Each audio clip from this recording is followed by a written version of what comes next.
বিআরটির তথ্য মতে বাংলাদেশ এখন পর্যন্ত মাত্র গুটি কয়েক স্লিপার কোচকে লাইসেন্স দেওয়া হয়েছে, অথচ বাস্তবের চিত্র একেবারেই উল্টো।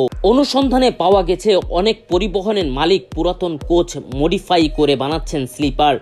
নেই কোনো মান যাচাই, নেই প্রয়োজনীয় নিরাপত্তা ব্যবস্থা। আইন অনুযায়ী বাসের কাঠামো পরিবর্তন করতে হলে বিআরটি এর পূর্ব অনুমতি বাধ্যতামূলক, কিন্তু এসব কোচ চলছে প্রশাসনের নাকের ডগায়, কখনো বা চোখ না দেখার চুক্তিতে। পরিবহন বিশেষজ্ঞরা বলছে কোনো দুর্ঘটনা ঘটলে দায় নিতে চায় না কেউই, না মালিক, না বিআরটি, না সরকার, অথচ ঝুঁকি নিচ্ছে সাধারণ যাত্রীরা। সড়কে যাত্রী নিরাপত্তা নিশ্চিত করতে হলে প্রয়োজনীয় কাঠামো, নজরদারি, বিআরটির জবাবদিহিতা এবং সচেতনতা, নাইলে আরেকটা পদ্মার মতো দুর্ঘটনা শুধু সময়ের অপেক্ষা। দেশ বৈচিত্র্য সংবাদ।